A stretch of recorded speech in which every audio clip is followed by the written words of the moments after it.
สบายดีปีใหม่ลาวปี2025ขอให้โชคดี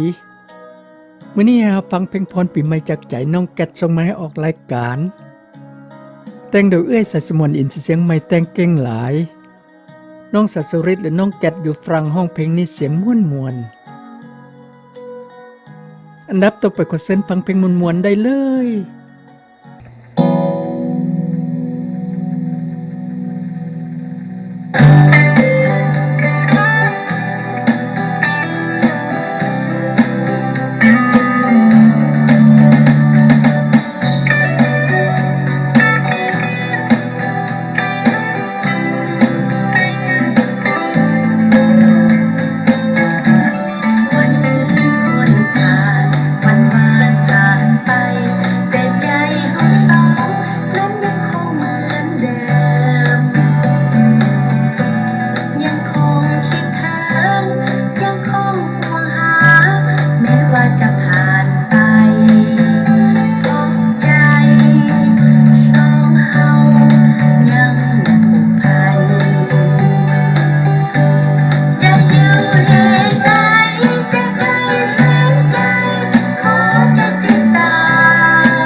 มาวันนี้ก็ขอกล่าวคำว่าสวัสดีปีใหม่ลาวปี